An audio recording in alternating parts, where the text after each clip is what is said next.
अस्सलाम वालेकुम साथियों। बिहार के अंदर इस साल विधानसभा का चुनाव होना है और असदुद्दीन ओवैसी की मैम पार्टी यहाँ पर अपने प्रत्याशी उतारेगी। असदुद्दीन ओवैसी की पार्टी के एक नेता है, राजपूत समाज से आते हैं, राणा रणजीत सिंह। उनके ताल्लुक से खबर ये है कि वो भी इस बार विधानसभा का चुनाव लड़ेंगे। हालांकि 2024 का लोकसभा चुनाव भी एमआई पार्टी के सिंबल पर वो शिवहर लोकसभा से लड़े थे, लेकिन वो चुनाव हार गए थे। अब मानना है कि यहाँ पर शिवहर की ही किसी विधानसभा सीट से राणा रणजीत सिंह को एमआई पार्टी अपना प्रत्याशी बनाएगी और यहाँ पर एमआई पार्टी को हो सकता है कि यहाँ पर बिहार के अंदर से एमआई पार्टी को पहला हिंदू विधायक भी मिल जाए।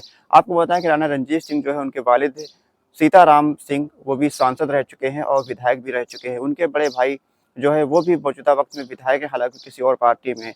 राणा रणजीत सिंह जब से एमआईएम पार्टी में आए तो लोगों को ये अंदेशा था कि सिर्फ चुनाव लड़ने आए हैं। चुनाव लड़ने के बाद ये अपनी जगह वापस चले जाएंगे और यहाँ पर इनका कोई भी काम नहीं है।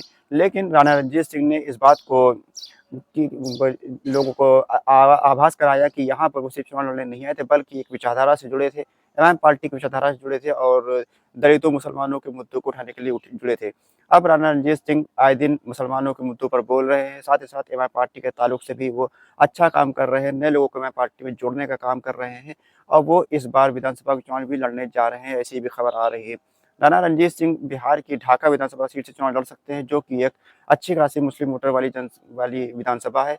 यहाँ से अगर राणा रणजीत सिंह जो चुनाव एमआईएम पार्टी लड़ाती है तो ये सीट काफ़ी मजबूत हो जाएगी, क्योंकि वो उस एरिया के वो लोकल भी हैं। असदुद्दीन ओवैसी की पार्टी कई आए दिनों उन पर इल्ज़ाम लगता है कि सिर्फ मुसलमानों की पार्टी है, सिर्फ मुसलमानों के मुद्दों पर बोलती है, मुसलमानों को टिकट देती है। हालाँकि असदुद्दीन ओवैसी ने इन सब बातों को हमेशा से नज़रअंदाज किया है। एमआईएम पार्टी ने हमेशा से देखा गया है कि यहाँ पर गैर मुस्लिमों को भी बड़ी तादाद में एमआईएम पार्टी टिकट देती आई है। जैसा कि आपने देखा होगा, हैदराबाद के मेयर बनाने की बात हो तो असदुद्दीन ओवैसी साहब ने सबसे पहला जो मेयर एमआईएम पार्टी का हैदराबाद में बनाया तो दलित समाज के व्यक्ति को बनाया था। इसके साथ-साथ गुजरात के अंदर एमआईएम पार्टी ने गोधरा में जब मेयर बनाया तो वो भी हिंदू समाज से आने वाला व्यक्ति था। इसके अलावा कई सीटों पर महाराष्ट्र की कई सीटों पर एमआईएम पार्टी ने हिंदू प्रत्याशियों को टिकट दिया। बिहार में कई सीटों पर हिंदू प्रत्याशियों को टिकट दिया। यूपी के अंदर तकरीबन 20 सीटों पर हिंदू प्रत्याशियों को एमआईएम पार्टी ने टिकट दिया था। पंडित मनमोहन झा गामा आप सबके सामने मिसाल है, जो कि गाजियाबाद से चुनाव लड़े थे। राणा रणजीत सिंह मिसाल है, जो कि शिवहर से चुनाव लड़े थे। इसके अलावा काराकाट से प्रियंका चौधरी चुनाव लड़ी थी और तमाम सीटें थी जहाँ पर गोपालगंज से मांझी जी एक थे, वो चुनाव लड़े थे लोकसभा का।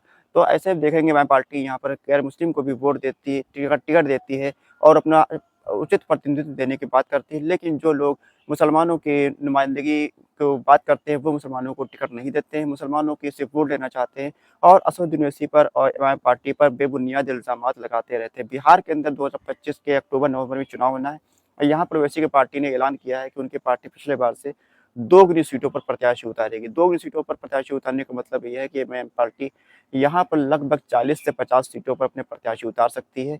पिछले बार एमआईएम ने यहाँ पर 20 प्रत्याशी उतारे थे, जिसमें से 5 सीटों पर एमआईएम पार्टी को जीत भी हासिल हुई थी। हालाँकि 4 विधायक बाद में एमआईएम पार्टी का दामन छोड़कर आरजेडी में शामिल हो गए थे। इसको लेकर भी तमाम तरह की राजनीति चल रही है और यहाँ पर उन विधायकों के खिलाफ काफ़ी ज़्यादा आवाम के बीच गुस्सा है, आवाम के बीच रोष है और लोगों का कहना है कि ये विधायक अब कभी ज़िंदगी में विधायक नहीं बन पाएँगे, जिन्होंने एमआईएम पार्टी को धोखा दिया था। लोगों का कहना है कि हमने असदुद्दीन ओवैसी को देखकर वोट दिया था, ना कि इन विधायकों को देखकर वोट दिया था। ऐसे में देखना होगा कि एमआईएम पार्टी की रणनीति क्या रहती है। 40-50 सीटों पर एमआईएम पार्टी प्रत्याशी उतारेगी, तो खासकर सीमांचल के इलाके में जहाँ एमआईएम पार्टी को पिछली बार 5 सीटें जीत हासिल हुई थी, इस बार उनकी परफॉर्मेंस क्या रहती है। इसके अलावा सीमांचल के बाहर भी एमआईएम पार्टी ने अपना विस्तार किया है, तो वहाँ पे एमआईएम पार्टी की रणनीति क्या रहती है, कितनी सीटों पर चुनाव लड़ेगी, सीमांचल के बाहर एमआईएम पार्टी सीमांचल में कितनी सीटों पर चुनाव लड़ेगी, इसका भी ऐलान नहीं हुआ। लेकिन अख्तुल इमान जो कि एमआईएम पार्टी के प्रदेश अध्यक्ष हैं, उन्होंने ऐलान कर दिया कि उनकी पार्टी पिछले बार से दोगुनी सीटों पर प्रत्याशी उतारेगी। ऐसे में माना जा रहा है कि 40 से 50 सीटों पर एमआईएम पार्टी में प्रत्याशी उतार सकती है और ऐसे में अगर 40-50 सीटों पर एमआईएम पार्टी के प्रत्याशी होंगे तो तेजस्वी यादव की पार्टी आरजेडी को काफ़ी ज़्यादा नुकसान हो सकता है। आरजेडी ही वो पार्टी है जिसने असदुद्दीन ओवैसी को यहाँ पर नुकसान दिया था, 4 विधायकों को उनको तोड़कर। अब असदुद्दीन ओवैसी की पार्टी उनसे पूरा बदला पूरा करना चाहती है और यहाँ पर असदुद्दीन ओवैसी यहाँ पर पूरी ताकत के साथ बिहार के अंदर चुनाव लड़ेंगे। तेजस्वी यादव को जो अगर मुख्यमंत्री बनना है तो उनको हर हाल में असदुद्दीन ओवैसी को साथ लेना पड़ेगा और यहाँ पर एमआईएम पार्टी के साथ गठबंधन करना पड़ेगा, वरना उनके हाल पिछले बार की तरह ही होने वाला है। अपनी राय कमेंट बॉक्स में हमको ज़रूर बताएं कि असदुद्दीन ओवैसी की पार्टी को बिहार के अंदर किससे गठबंधन करना चाहिए, बिहार के अंदर एमआईएम पार्टी कितने हिंदू प्रत्याशियों को टिकट देगी। कमेंट बॉक्स पे राय हमको लिखकर ज़रूर बताएं। खुदा हाफिज़।